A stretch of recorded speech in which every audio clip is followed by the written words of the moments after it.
Gloria a Dios. Leemos lo que dice la palabra de nuestro Dios. Dice la Escritura de la siguiente manera, en el nombre maravilloso de Cristo Jesús. Primera de Corintios capítulo 15, versículo 45 al 49. Así también está escrito: fue hecho el primer hombre, Adán, alma viviente; el postrer Adán, espíritu vivificante. Mas lo espiritual no es primero, sino lo animal, luego lo espiritual. El primer hombre es de la tierra, terrenal; el segundo hombre, que es el Señor, es del cielo. Cual el terrenal, tales también los terrenales; y cual el celestial, tales también los celestiales. Y así como hemos traído la imagen del terrenal, traeremos también la imagen del celestial. Los puntos o el punto que estamos buscando asimilar a través de nuestro tema es entender de qué se compone nuestro ser. La palabra del Señor nos dice en Primera de Tesalonicenses 5:23 que Dios quiere que todo nuestro ser, espíritu, alma y cuerpo, sea hallado irreprensible para la venida de nuestro Señor Jesucristo. Tenemos un cuerpo, tenemos un alma, un espíritu. Somos compuestos por estos elementos tan maravillosos, y es importante entender qué es o qué función desarrolla cada parte de nuestro ser. En este caso, este pasaje nos habla, Primera de Corintios capítulo 15 versículo 45 dice: así también está escrito, fue hecho el primer hombre, Adán, alma viviente; el postrer Adán, espíritu vivificante. Primeramente nos habla del alma y del espíritu, y el alma y el espíritu lo compara con Adán y con Cristo. El alma es comparada con Adán y el espíritu es comparado con Cristo. ¿Por qué razón? Porque dice que así también está escrito, fue hecho el primer hombre, Adán, alma viviente. El primer hombre, Adán, era una alma con vida, vivía, alma viviente. Entonces nuestra alma representa a Adán, nuestro padre Adán. Pero luego dice el postrer Adán, que es Cristo Jesús el Señor, dice que Él no era simplemente alma viviente, era espíritu vivificante. Entonces miramos la diferencia entre el primer Adán, alma viviente, y el postrer Adán, que es Cristo Jesús el Señor, espíritu vivificante. El alma es representado por Adán, el espíritu es representado por Cristo. Mas lo espiritual no es primero, sino lo animal, luego lo espiritual. Está hablando que primero es lo terrenal, luego lo espiritual. El primer hombre es de la tierra, terrenal. El segundo hombre, que es el Señor, es del cielo. Versículo 48 dice: cual el terrenal, tales también los terrenales; y cual el celestial, tales también los celestiales. Y así como hemos traído la imagen del terrenal, traeremos también la imagen del celestial. El versículo 48 dice: cual el terrenal, tales también los terrenales; y cual el celestial, tales también los celestiales. ¿Qué significa esta expresión? Versículo 48 sobre todo: cual el terrenal, tales también los terrenales. Esto significa que así como el terrenal, Adán era terrenal, era de la tierra, era un alma viviente, y cual el terrenal, tales también los terrenales. O sea, todos los que nacemos físicamente solamente en un cuerpo natural y somos solamente cuerpo y una alma viviente, pero aunque tenemos el Espíritu de Dios en nosotros, hablando del soplo de vida, no tenemos en este caso el Espíritu Santo de Dios, que en este caso hablamos de que el Espíritu Santo cumple una función muy especial, porque nos da discernimiento, nos da revelación y nos da dirección por la palabra de Dios.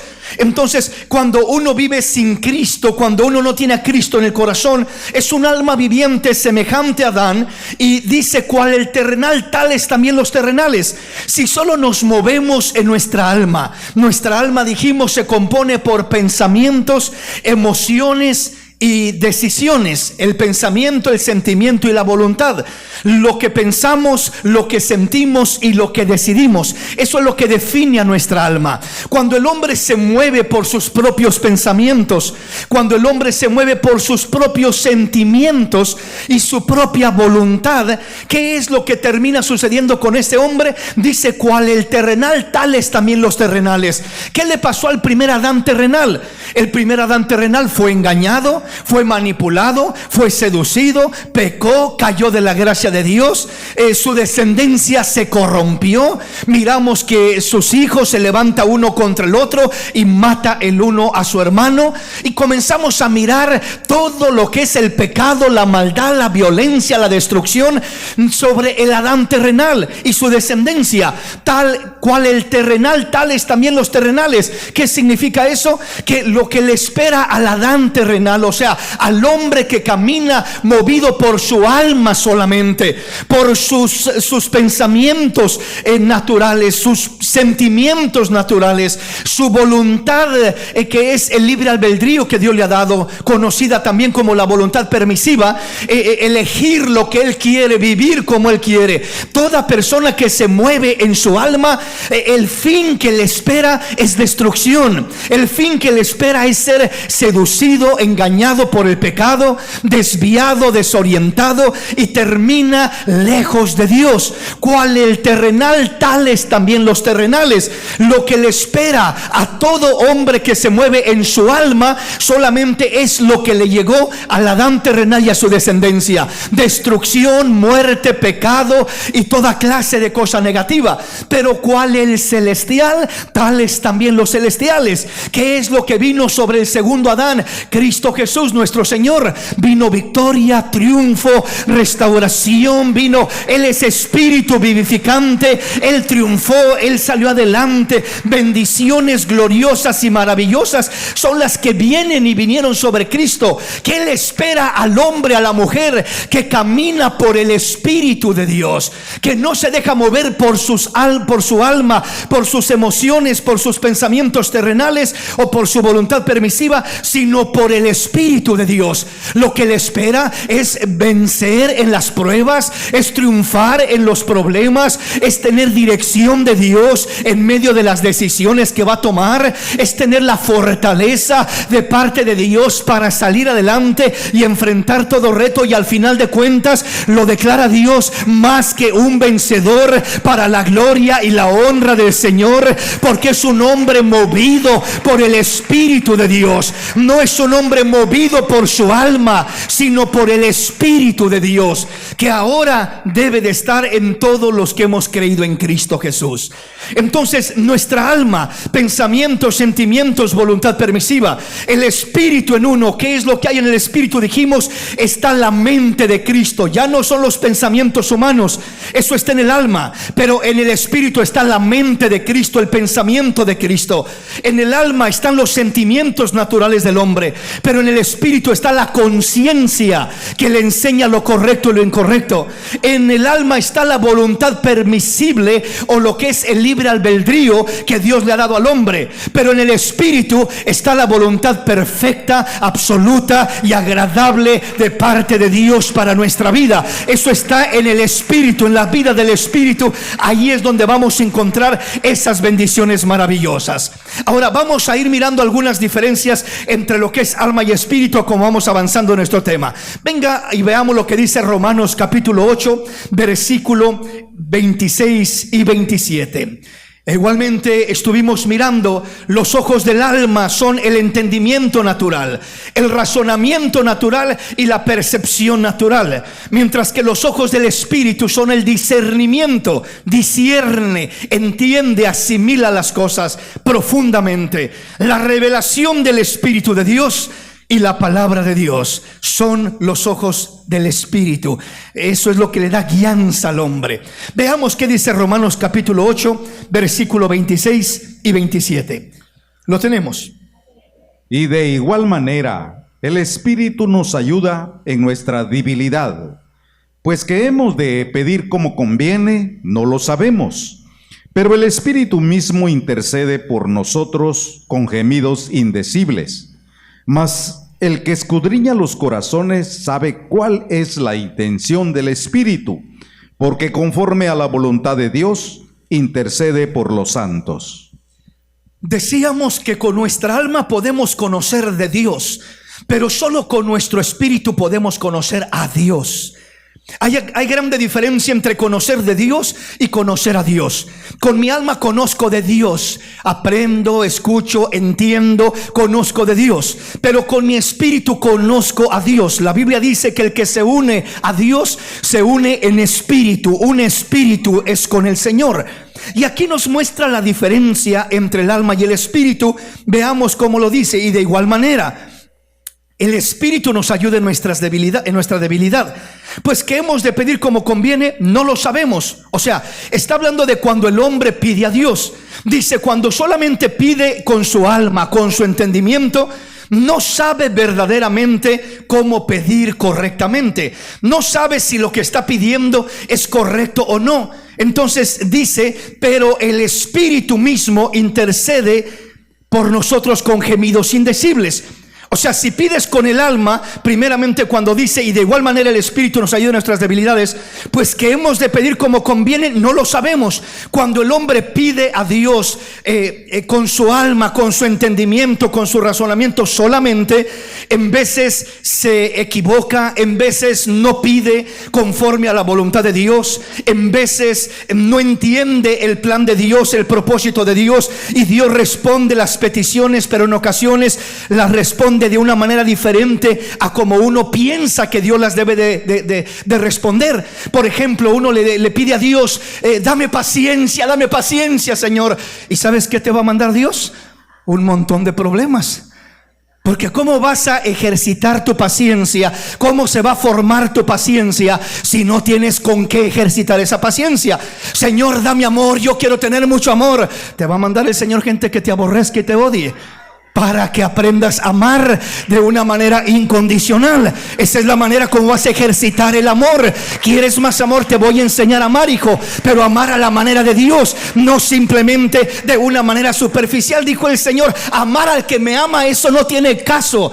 Dice, aún la gente del mundo hace eso. ¿Quién no le cae bien a aquel que lo ama y que lo halaga y que le da regalitos, etcétera, etcétera? Pues cualquiera se siente bien y dice, ese sí me cae bien, a ese sí lo quiero. Pero ¿qué del que te aborrece? ¿Qué del que te hace la vida imposible? ¿Qué del que te daña de alguna manera? Dice el Señor, ahí es donde vas a perfeccionar el verdadero amor. Un amor que no tiene límites, un amor incondicional, un amor maravilloso que trasciende al amor superficial y convenenciero de este mundo. Ese es el amor que yo quiero que experimenten, dice el Señor. Pero muchas veces piden y no saben pedir como conviene, o piden y reciben, pero no reciben como pensaban que iban a recibir. Y en veces uno dice, no recibí. En vez de que Dios hiciera me diera lo que le pedí, me dio todo lo contrario. Y es que no es que te dio lo contrario, es que Dios sabe cómo trabajar en tu vida y con qué cosas trabajar en tu vida para poder cumplir su propósito y su perfecta voluntad sobre tu vida. Por eso el versículo 28 termina diciendo, y sabemos que a los que aman a Dios, todas las cosas les ayudan para bien, conforme al propósito de Dios, conforme al plan de Dios, conforme a la voluntad de Dios. Entonces dice aquí, pues que hemos de pedir como conviene, no lo sabemos. Ese es el alma pidiendo, pero el Espíritu mismo intercede por nosotros con gemidos indecibles. Mas el que escudriña los corazones sabe cuál es la intención del Espíritu, porque conforme a la voluntad de Dios intercede por los santos. El Espíritu no se equivoca. El Espíritu representa a Cristo en nosotros. El Espíritu, dice, intercede con gemidos indecibles.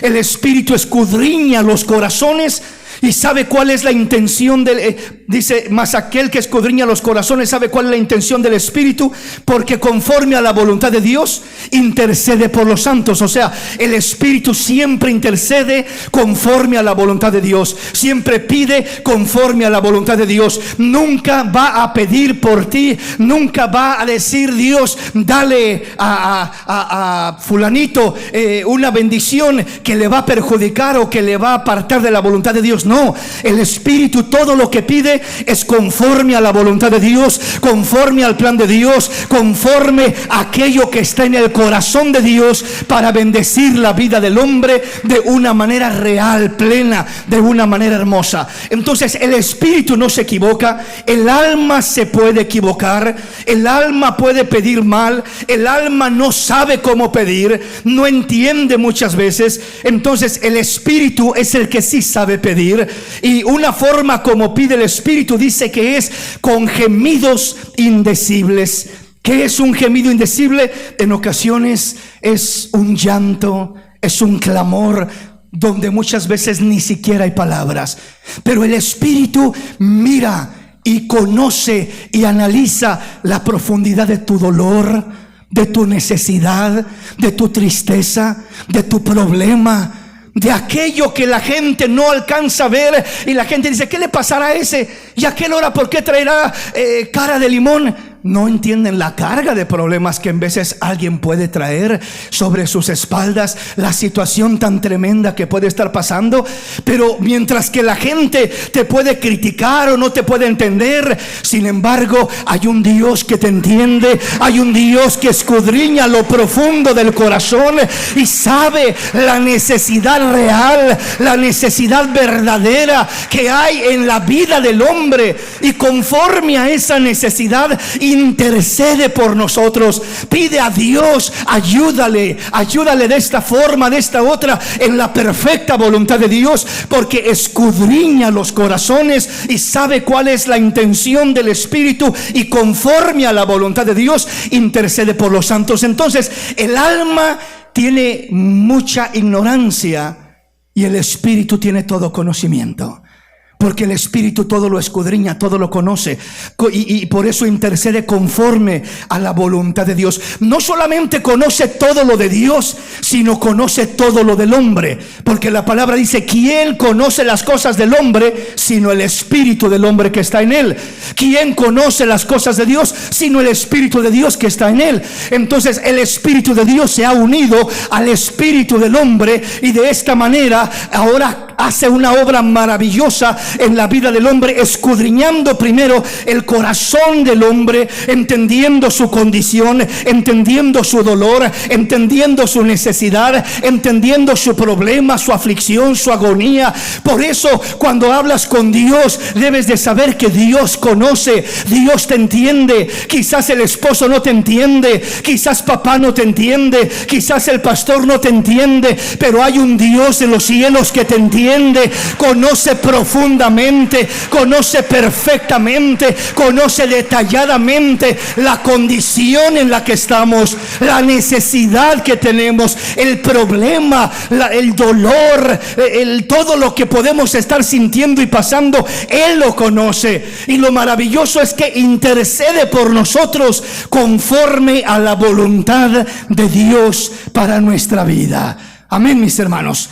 Entonces nuestra alma, el alma se identifica con este mundo, con los reinos del mundo, con todo lo que se mueve en este mundo, mientras de que el Espíritu se identifica con el reino de Dios, con la voluntad de Dios, con el plan de Dios, con la obra de Dios en nuestra vida. Veamos rápidamente cómo dice Romanos 12:2. Romanos 12:2. Así que, hermanos, os ruego por las misericordias de Dios que presentéis vuestros cuerpos en sacrificio vivo, santo y agradable a Dios, que es vuestro culto racional. No os conforméis a este siglo, sino transformaos por medio de la renovación de vuestro entendimiento, para que comprobéis cuál sea la buena voluntad de Dios, agradable y perfecta. El versículo 2 dice: no os conforméis a este siglo, sino transformaos. Tiene que haber una transformación. ¿Transformación de qué? Dice: transformaos por medio de la renovación de vuestro entendimiento. El entendimiento es el alma. El entendimiento natural del hombre es el alma, es el pensamiento, el entendimiento, los ojos del alma. Por eso le decía en un principio que los ojos del alma son el entendimiento, el razonamiento y la percepción. Cómo el hombre entiende las cosas, cómo el hombre razona, su razonamiento, su percepción, su forma de ver las cosas. Entonces aquí nos dice: no os conforméis a este siglo, sino transformaos por medio de la renovación de vuestro entendimiento. Tiene que ser renovado vuestro entendimiento. El entendimiento es el alma. ¿Y cómo va a ser renovado? ¿Qué es lo que ayuda a renovar, o cómo se renova nuestro entendimiento? Recuerde que la palabra donde comenzamos decía que el primer Adán era alma viviente, el postrer Adán es espíritu vivificante. Cristo, que es el postrer Adán, es espíritu vivificante. ¿Qué significa vivificante? Que da vida, no solamente tiene vida. Adán, el primer Adán, era alma viviente. ¿Qué significa? Que solo tenía vida en sí mismo, pero no tenía capacidad para impartir vida. Era alma viviente, un alma que vivía. Pero Cristo Jesús el Señor no es alma viviente, que es espíritu vivificante. ¿Qué significa eso? Espíritu que da vida, que renueva, que transforma, que vivifica, que cambia, que regenera la vida del hombre de una manera especial. Entonces, cuando aquí dice: sino que transformaos por medio de la renovación de vuestro entendimiento, nuestro entendimiento tiene que ser renovado, tiene que ser transformado, para que podamos comprobar, comprender, entender con nuestra alma cuál sea la buena voluntad de Dios, agradable y perfecta. Entonces, si mi alma no es renovada, si mi entendimiento no es renovado, siempre voy a andar palpando, voy a andar como ciego, ignorando la voluntad de Dios. Pero cuando yo abro mi corazón a Dios, mi alma se abre a Dios y permito que el Espíritu de Dios comience a renovar, comience a limpiar, comience a cambiar el entendimiento de mi alma, el razonamiento de mi alma, la percepción de mi alma. Mi alma miraba de cierta manera, la percepción que tenía era ojo por ojo, diente por diente. El que me la hace, me la paga. No te metas conmigo porque no me conoces. Si me la haces, me la pagas. Así miraba la vida el hombre. Pero cuando el Espíritu de Dios llega a su vida y cambia esa percepción, ahora le da una percepción que ahora entiende lo que el Espíritu de Dios dice. Y el Espíritu de Dios dice: no más ojo por ojo, diente por diente, sino ahora te digo: bendice al que te maldice, ora por el que te ultraja, haz bien al que te hace mal. No seas vencido por lo malo, sino vence con el bien el mal. No le des lugar al diablo en tu vida y no permitas que tu alma te dirija por ese camino equivocado. Entonces somos transformados, somos regenerados. Mi percepción cambia. Si no cambia la forma como vives la vida, o como vivías la vida antes de conocer de Cristo, y ahora estás en Cristo y sigues con la misma percepción, no has cambiado de vida.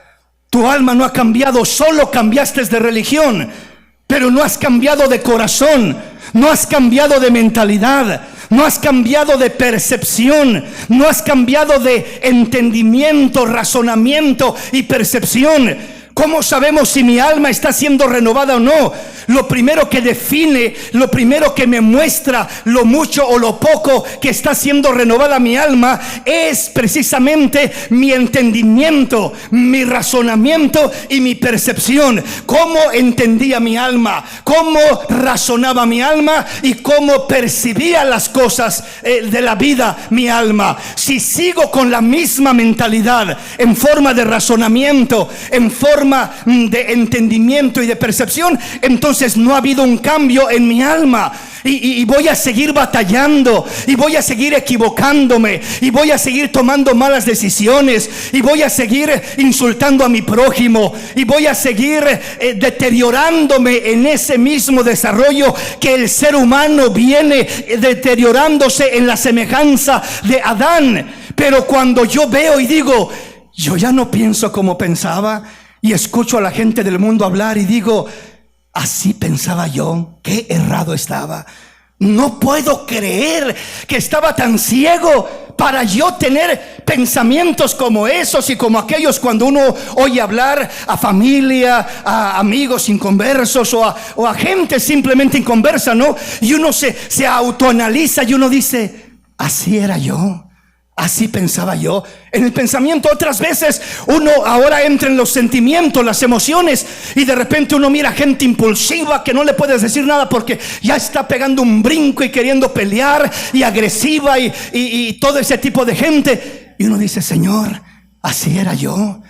Así era de impulsivo, así era de grosero, así era de emocionalista, dejándome controlar por el enojo, por la ira, por todo eso. Pero ahora me autoanalizo y digo, ya no soy así, Señor, gracias porque me has cambiado. Ya no veo la vida como la vivía, ya no la vivo como la vivía, ya no la veo como la miraba, ya no la entiendo, ya no la percibo como la percibía. Ahí uno mira qué tanto realmente lugar le ha dado al Espíritu de Dios en uno para hacer esa renovación de su entendimiento, de su razonamiento y de su percepción. Mi entendimiento, mi razonamiento y mi percepción tienen que ser cambiados, tienen que ser renovados. ¿Y por qué van a ser renovados? Por el Espíritu. ¿Y qué es el Espíritu? Dijimos, el Espíritu, hablamos de 3 puntos: la mente de Cristo, la conciencia, la voluntad de Dios. Hablamos del discernimiento espiritual, hablamos de la revelación del Espíritu, hablamos de la palabra de Dios. La palabra de Dios es lámpara a mis pies y es lumbrera a mi camino. El Espíritu me da discernimiento para entender, me da revelación para entender lo correcto y lo incorrecto, y va regenerando, va renovando mi alma. Mi conciencia me muestra lo correcto y lo incorrecto. Pablo decía, doy gracias a Dios que sirvo desde mis antiguos a Dios con limpia conciencia. Es muy importante servir a Dios con limpia conciencia. Abrazar la mente de Cristo. ¿Qué es la mente de Cristo? El pensamiento de Dios. Siempre va a estar en ti tu propio pensamiento y el pensamiento de Dios. A ver a cuál le haces caso, a ver a cuál obedeces. Tu pensamiento va a decir, mira, hace esto de esta manera y de esta otra, como el mundo lo hace. Pero el Espíritu de Dios te va a decir, no, hijo, ya no lo hagas de esa manera. Tú ya no eres como el mundo, tú ya no puedes hacer las cosas de esa forma. Eres un hijo de Dios, lavado por la sangre del Cordero de Dios, y tienes que ser renovado en esa forma de pensar. Tienes que ser renovado en tu entendimiento, tienes que ser renovado en tu razonamiento, tienes que ser renovado en tu percepción, como miras la vida. Tienes que cambiar tu visión. Si no cambia tu visión, si no cambia tu razonamiento, si no cambia tu entendimiento, es que tu alma no ha sido transformada, no ha sido regenerada, no le estás dando lugar al Espíritu de Dios sobre tu vida. Entonces, esta es la evidencia, vuelvo a repetir, de que hay un cambio en nuestra vida. Entonces, aquí nos dice, no os conforméis a este siglo. ¿Qué significa este siglo? Esta forma de vivir del mundo, la mentalidad que el mundo tiene, las ideas, la forma de vivir la vida, los conceptos, la percepción de la vida, el razonamiento, cómo razona este mundo. Este mundo está torcido, este mundo está de cabeza, como se dice, para abajo. Este mundo está extraviado completamente en su entendimiento, en su razonamiento, en su percepción de cómo miran la vida. Está perdido este mundo. Dice el Señor, no te conformes a este mundo, no te conformes a este siglo. Hay una vida mejor para ti. Yo tengo un plan mejor para tu vida. Es que así vive el mundo, es que todos lo hacen, todos pelean, todos se ofenden, todos son hipócritas, todos son mentirosos, todos, así que es normal, seamos nosotros también. No, dice el Señor, no te conformes a este siglo. Hay una vida mejor para ti de parte de Dios. Hay una voluntad perfecta de parte de Dios para tu vida, una voluntad buena, agradable, que es de grande bendición para nuestra vida. Es algo maravilloso. Por eso nos habla de que no nos conformemos a este siglo, sino transformemos nuestra forma de pensar, nuestro entendimiento. Dice, sino transformaos por medio de la renovación de vuestro entendimiento. O sea, hay que cambiar nuestra forma de pensar, hay que cambiar nuestro entendimiento, nuestro razonamiento, nuestra percepción, y entonces, solo entonces comprenderemos, conoceremos, nos encontraremos en la voluntad de Dios, en la perfecta voluntad de Dios, buena, agradable y perfecta. Mientras yo no cambie mi forma de pensar, mi razonamiento, mi entendimiento y mi percepción, la voluntad de Dios parecerá un misterio para mi vida.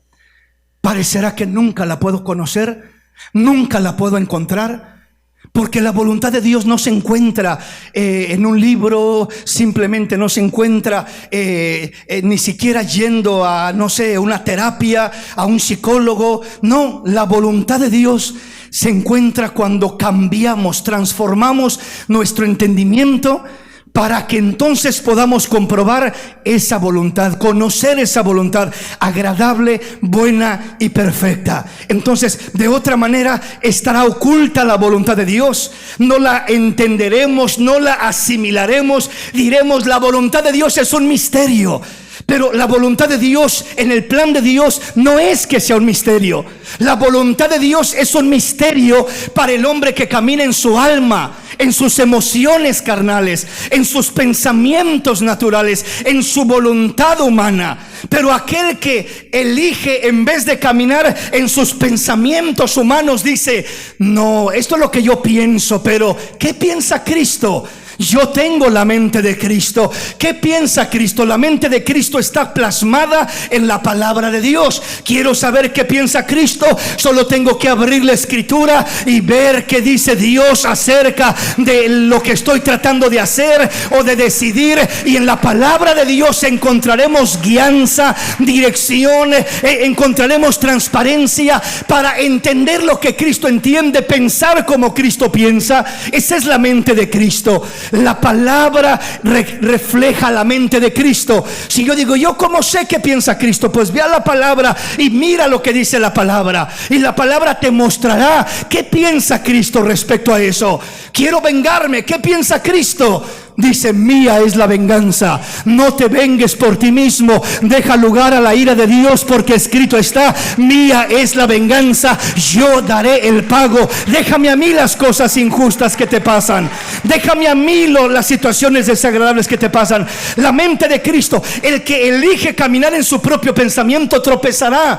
La voluntad de Dios será un misterio, será oculta, no la entenderá. Pero el que elige caminar con la mente de Cristo, la voluntad de Dios la mirará cada día con más claridad, con más transparencia. La voluntad de Dios le será familiar, no le será oculta, no le será un misterio, porque está renovando su mente, y ahora ya no es mi pensamiento, sino ahora es la mente de Cristo en mí, el pensamiento de Cristo. ¿Qué piensa Cristo? ¿Qué dice Cristo? ¿Qué me enseña Cristo? Y ahí es donde me voy a desarrollar. Entonces tengo el entendimiento de Cristo, y eso me lleva a entender, a comprender la voluntad de Dios. Ya no me es un misterio, ya me es familiar, ya no batallo, entiendo fácilmente qué es la voluntad de Dios y qué no es la voluntad de Dios para mi vida. Entonces de ahí miramos, ¿verdad? No solamente que es la mente de Cristo, sino miramos la conciencia. Sé fiel a tu conciencia. Cuando eres fiel a tu conciencia, la conciencia siempre te encamina a la voluntad de Dios. Y cuando tu mente va siendo renovada, entonces vas conociendo, encontrando, como dice aquí, dice, no os conforméis a este siglo, sino transformaos por medio de la renovación de vuestro entendimiento, para que comprobéis cuál sea la buena voluntad de Dios, agradable y perfecta. Amén, mis hermanos. Avanzamos en nuestro tema. Porque yo sé los pensamientos que tengo acerca de vosotros, dice el Señor, pensamientos de paz y no de mal, para daros el fin que esperáis. Qué hermoso. Un pasaje que a menudo citamos, es muy citado entre el pueblo de Dios. Porque yo sé los pensamientos que tengo acerca de vosotros, dice el Señor, pensamientos de paz y no de mal, para daros el fin que esperáis, para darles bendiciones hermosas que esperan, que desean tener, para darles cosas buenas, para darles cosas hermosas. Yo sé los pensamientos que tengo acerca de vosotros. Cuando leemos este pasaje, podemos preguntarnos, si Dios dice que los pensamientos de Él acerca de mí son pensamientos de bien, pensamientos de paz y pensamientos de bien, no de mal, para darme el fin que espero, ¿por qué muchas veces pareciera suceder todo lo contrario. Porque muchas veces pareciera que los pensamientos de Dios son torturarme, atormentarme, mirarme sufrir, porque eso es lo que estoy pasando, eso es lo que me llega. No termino de pasar un problema cuando ya me está llegando otro. Y tanta situación y tanto problema y tanta cosa en la economía, en la salud, en la familia, por un lado, por otro, que ya no sé qué hacer con tanto problema, con tanta situación. Muchas veces nuestra vida la miramos lejos de este cumplimiento. El cumplimiento de este pasaje dice: porque yo sé los pensamientos que tengo acerca de vosotros, dice el Señor, pensamientos de paz y no de mal, para darlos el fin que esperáis. Este pasaje, estos pensamientos de Dios, ¿dónde se encuentran? Estos pensamientos de Dios se encuentran en la perfecta voluntad de Dios. Estos pensamientos de Dios son la mente de Cristo. Se encuentran en la voluntad de Dios. ¿Qué quiere decir esto? Quiere decir que si yo no estoy en la voluntad de Dios y vivo fuera de la voluntad de Dios, estos pensamientos de Dios, estos buenos deseos de Dios para mi vida, nunca van a ser una realidad. Nunca los voy a mirar cumplirse. Nunca voy a mirar el deseo de Dios cumplirse en mi vida. El deseo de Dios son los pensamientos de Dios. Yo sé los pensamientos que tengo, dice el Señor, acerca de vosotros. Mis pensamientos para ustedes son pensamientos de paz, son pensamientos de bien, no de mal, para darles un fin maravilloso, para darles una bendición maravillosa. ¿Y por qué no recibo eso, Señor? Muchas veces porque vivimos fuera de la voluntad de Dios. Fuera de la voluntad de Dios no miraremos que se cumpla el pensamiento de Dios. El pensamiento de Dios se cumple dentro de la voluntad de Dios. Por eso decía Pablo a los romanos claramente: no se conformen a este mundo, no se conformen a este siglo, sino transformaos por medio de la renovación de vuestro entendimiento. Cambien su forma de pensar, cambien su razonamiento, cambien la percepción de su vida, y haciendo esto van a conocer la perfecta voluntad de Dios. Se van a encontrar en el centro de la perfecta voluntad de Dios, la voluntad absoluta de Dios, y ahí van a mirar que se va a cumplir esto sin que lo pidan. Los pensamientos de Dios, buenos, agradables y perfectos. Los pensamientos de Dios que son de paz, que son de bien y no de mal, para darnos el fin que deseamos. Eso solamente se cumple en la voluntad de Dios. ¿Sí me explico? Entre más uno se acerca a la voluntad de Dios, entre más uno se alinea con la voluntad de Dios, más va a mirar esto cumplirse. La paz de Dios llenando el corazón de uno, las bendiciones de Dios siguiéndolo a uno, en vez de que uno ande siguiendo las bendiciones, persiguiéndolas, buscándolas por el norte, por el sur, por el este y por el oeste. El que busca la voluntad de Dios, las bendiciones de Dios lo siguen a Él, lo buscan a Él y lo alcanzan donde quiera que esté, donde quiera que vaya. Ahí la bendición de Dios lo va a seguir, lo va a buscar, porque eso es lo que atrae, lo que es la perfecta voluntad de Dios. Amén, mis hermanos. Avancemos un poquito en nuestro tema. Decía entonces la palabra en 1 Corintios 15, 45, solo lo vuelvo a leer y avanzo. Decía la palabra: así también está escrito, fue hecho el primer hombre Adán, alma viviente, el postrer Adán, espíritu vivificante. Tenemos un alma, un espíritu. El alma representa a Adán, el espíritu a Cristo. Mas lo espiritual no es primero, sino lo animal, luego lo espiritual. Primero fue el Adán terrenal, luego el Adán celestial, que es Cristo Jesús, el Señor. El primer hombre es de la tierra, terrenal. El segundo hombre, que es el Señor, es del cielo. Vemos al primer hombre Adán terrenal, que es de la tierra, alma viviente. El segundo hombre dice que es el Señor. Este no es de la tierra, este es del cielo, vino del cielo, es celestial. Cual el terrenal, tales también los terrenales, y cual el celestial, tales también los celestiales. Caminamos en nuestra alma, nuestros impulsos terrenales, pensamiento, razonamiento, entendimiento, percepción humana. Vamos a ir en el camino de la perdición como nuestro padre Adán terrenal. Pero si caminamos en el Adán celestial, en el Espíritu, si caminamos ahora con la mente de Cristo dirigiéndonos, ahora con una conciencia limpia delante de Dios, y ahora buscando la perfecta voluntad de Dios, no la voluntad permisiva, no el libre albedrío, sino aunque tengamos el libre albedrío de elegir una cosa u otra, siempre podamos decir como Cristo. Cristo oró en Getsemaní y dijo: Padre, si es posible que pase de mí esta copa, que pase, pero no se haga mi voluntad sino la tuya, Señor. El Padre nuestro nos enseña a pedir y a orar: hágase tu voluntad, así en la tierra como en los cielos. Hágase tu voluntad, así en mi vida como en el cielo. Quiero tu voluntad, mi Dios. No quiero mi voluntad, no quiero la voluntad permisiva, no quiero el libre albedrío, quiero la perfecta voluntad de Dios. Esa debe de ser una de las peticiones de los hijos de Dios, para que de esta manera traigamos la imagen del celestial, de Cristo, traigamos bendición, traigamos cambios, traigamos tanta cosa linda que viene de parte del corazón de Dios para nosotros: paz, gozo, amor, alegría, tantas cosas hermosas que encontraremos en esa preciosa voluntad de Dios. Amén, mis hermanos. Versículo 49 dice: y así como hemos traído la imagen del terrenal, traeremos también la imagen del celestial. Cuando Cristo llega a nuestra vida, decíamos, Él llega, y el primer lugar donde hace contacto Dios con el hombre es en su espíritu. 1 Corintios 6:17 dice que el que se une al Señor, un espíritu es con Él. Nos unimos en espíritu con Cristo. De ahí es algo como que Él llega a la capital de nuestro ser. La capital de nuestro ser es nuestro espíritu. De ahí el anhelo de Dios es conquistar todo el territorio de nuestro ser, extender su dominio desde nuestro espíritu hasta nuestra alma, nuestras emociones, nuestros pensamientos, razonamiento, percepción, voluntad.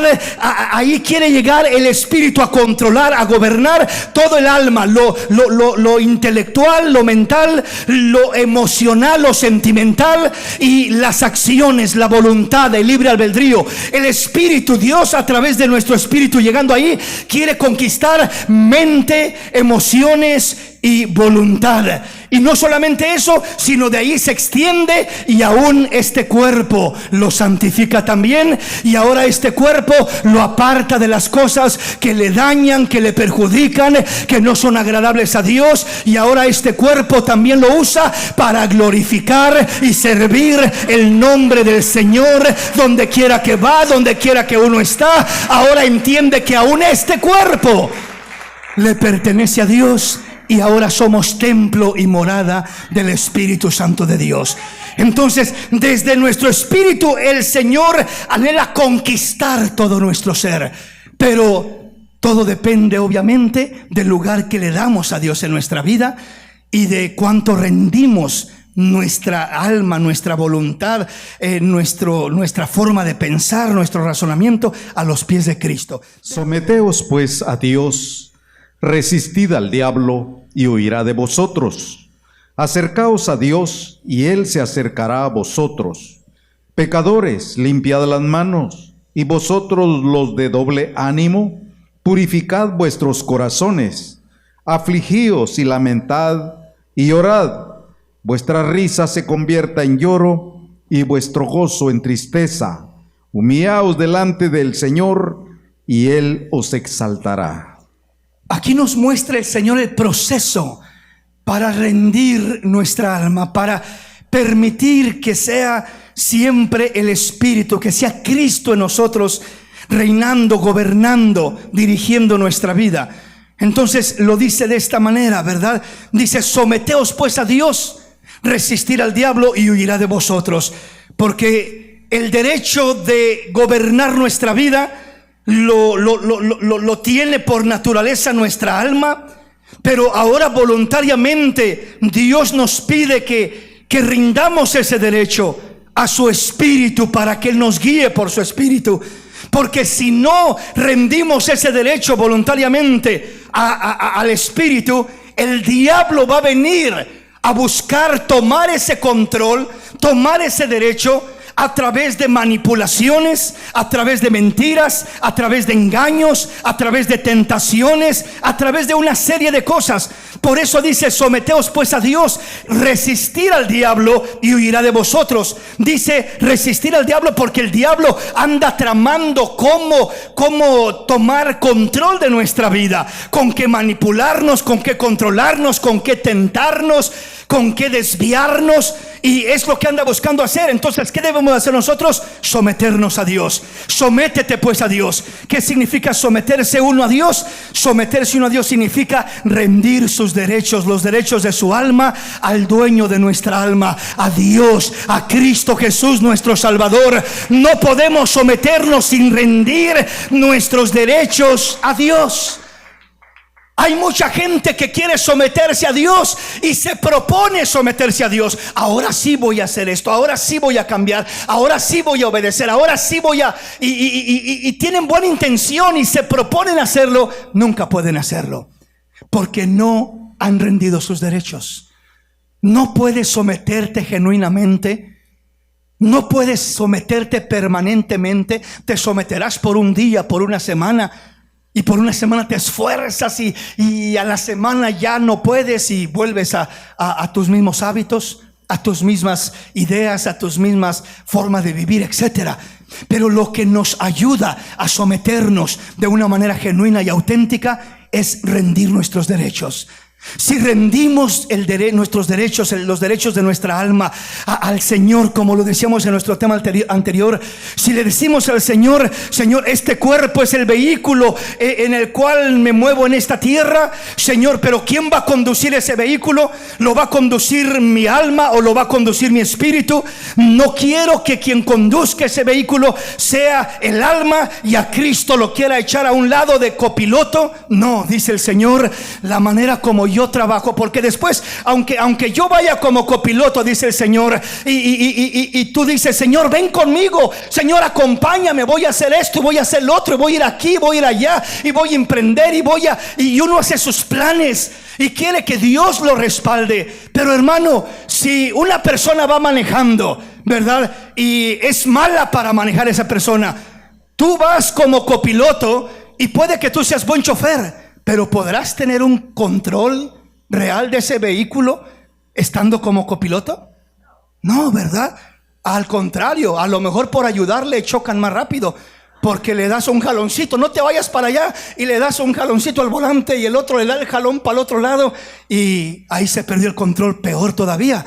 Pues eso pasa muchas veces en nuestra vida. Llevamos a Dios ahí de copiloto y le queremos decir: Señor, yo sé, yo quiero llevar el control de mi vida, yo quiero llevar el control de mi alma, yo voy como chofer, como conductor, pero tú ve ahí apoyándome, Señor, tú ve como copiloto. Dice el Señor: no, hijo, quítate de ese lugar, siéntate en el asiento del copiloto, dame lugar de piloto y yo conduciré tu vida, yo conduciré tu caminar de una manera correcta, en un destino hermoso, y no tropezarás y no te desviarás. De otra manera terminaremos con problemas. Entonces, si no rendimos los derechos de nuestra alma a Dios, dándole ese lugar, dándole ese derecho de que tome el lugar de piloto, y nosotros haciéndonos a un lado como copilotos, a un lado del Señor, y Él como el piloto de nuestra vida, vamos a correr muchos riesgos. No vamos a tener cambios genuinos. No va a ser perdurable el sometimiento a Dios. Nos vamos a someter, repito, por un par de días, si mucho un par de semanas, o un par de años, de meses, y un par de años dudo que alcance a llegar. Cada año se hacen resoluciones de principio de año y de fin de año. Este año sí voy a adelgazar, este año sí voy a... Y un montón de resoluciones que se quedan todas a medio camino. Apenas vamos en marzo, y yo le aseguro que muchas de las resoluciones en muchos casos ya quedaron en el olvido. Entonces, cuando no hay un sometimiento real, de nuestra alma a Dios, de rendir nuestros derechos. Te rindo mis derechos, Señor, para que tú gobiernes, controles mi vida. Entonces es cuando Dios comienza a glorificarse de una manera gloriosa, maravillosa en nuestra vida, y hace cosas preciosas en nuestro caminar. Solo entonces lo hará. Versículo 8 dice: acercaos a Dios y Él se acercará a vosotros. O sea, tú das un paso hacia mí y yo doy otro paso hacia ti. Acercaos a Dios y Él se acercará a vosotros. Eso dice la palabra.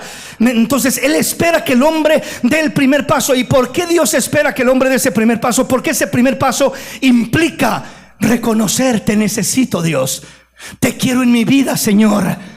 Quiero rendir mi vida a ti, Señor. Estoy cansado de equivocarme. Estoy cansado de tomar malas decisiones. Estoy cansado de tropezar. Estoy cansado de sufrir consecuencias. Estoy cansado de errores y de tanta cosa negativa. Ya no quiero seguir así, Señor. Cuando dice acercaos a Dios, eso es lo que está diciendo. Está diciendo: reconoce tu necesidad de Dios. Reconoce que te equivocas y que no puedes. Que estás cansado de querer tener el control de tu vida y que estás dispuesto a entregar tu vida al Señor, y Dios se acercará a ti. Dios tomará control.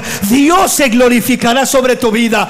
Pero ¿qué pasa si yo no hago eso? Si no me acerco a Dios de esa manera. Si yo no me acerco a Dios de esa manera, entonces dice Dios: yo no me puedo acercar a ti. O sea, sí, Dios está cerca de todo el mundo, claro que sí, pero me refiero que no se puede acercar en el sentido que Dios es un caballero. No es como Satanás. Satanás es un ladrón que se mete donde no lo llaman, que se mete por la ventana, que se mete y se brinca y asalta y roba y mata y destruye. Ese no es Dios. Dios respeta, y lo primero que respeta es la voluntad del hombre. Si el hombre dice: yo quiero tener el control, pues ok, tú lo tienes. Yo no voy a meterme a la fuerza. Nunca voy a violar tus derechos, hijo. Si tú no me quieres en tu vida, yo no me meteré a la fuerza. Si tú no me abres el corazón, yo no me brincaré por una ventana. Yo respeto el libre albedrío que te di. Prefiero perderte antes a violar tu libre albedrío. Porque si él viola nuestro libre albedrío, pues ya no tenemos libertad. Somos como robot que hacemos simplemente lo que Dios dice, pero no es una voluntad propia rendida a los pies de Cristo. Entonces el Señor dice: si no te acercas a mí reconociendo tu necesidad, reconociendo que estás cansado de equivocarte y determinado a rendir tu voluntad, eso es acercaos a Dios. No significa simplemente ven a la iglesia y ya vine a la iglesia, me acerqué a Dios. No, mucha gente puede venir a la iglesia y no se acerca a Dios. ¿Por qué digo no se acerca a Dios? Porque no reconoce su necesidad de Dios, no reconoce su condición, no reconoce que está lejos de Dios, que está en pecado, que se equivoca, que su vida no está en la voluntad de Dios y que no le espera nada bueno en esta vida, y aún si muere, la eternidad estará perdido por toda una eternidad. Entonces acercarse a Dios en el entendimiento bíblico es acercarnos reconociendo mi condición, mi necesidad de Dios, y dispuesto a rendir mis derechos al Dios de los cielos para que Él me ayude a controlar lo que yo no puedo controlar, a gobernar lo que yo no puedo gobernar. Porque vean lo que sigue diciendo. Vean lo que sigue diciendo: acercaos a Dios y Él se acercará a vosotros. Pecadores, limpiad las manos, y vosotros los de doble ánimo, purificad vuestros corazones. Y vosotros los de doble ánimo, esta es la condición del hombre por naturaleza.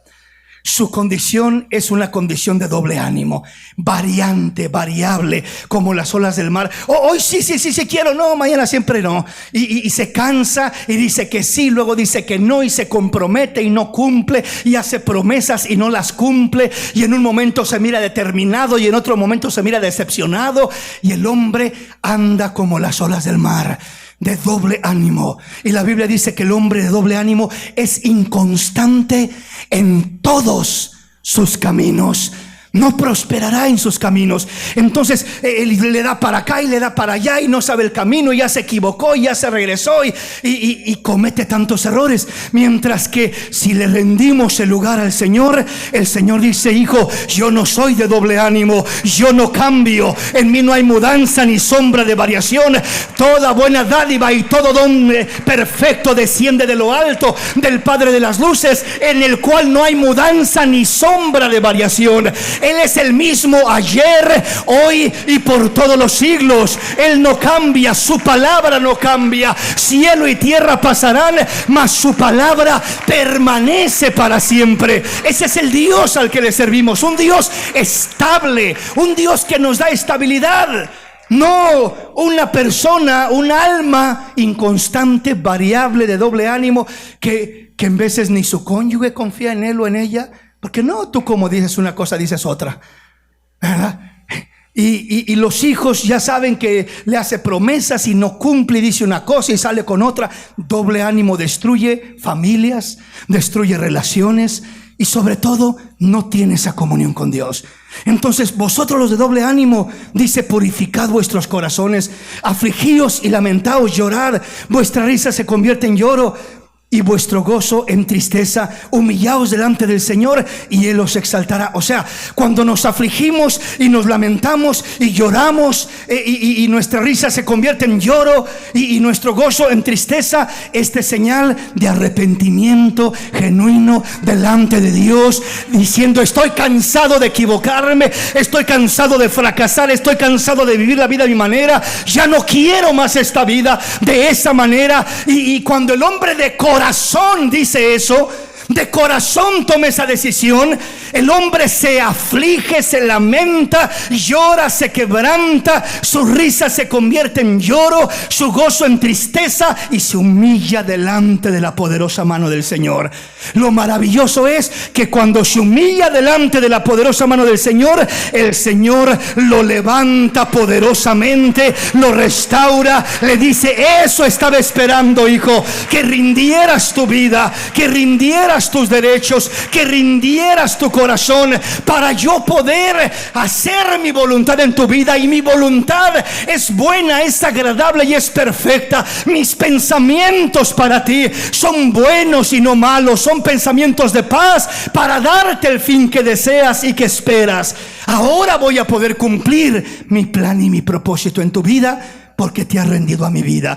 Y es cuando el hombre puede decir, como dijo Pablo, Gálatas 2:20: con Cristo estoy juntamente crucificado, y ya no vivo yo, mas vive Cristo en mí.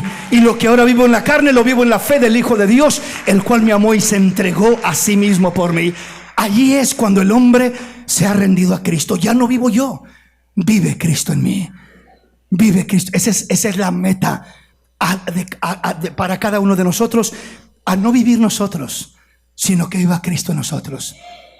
Solo entonces miraremos nuestra vida florecer como no nos imaginamos. Solo entonces. Pongámonos de pie en esta hermosa mañana.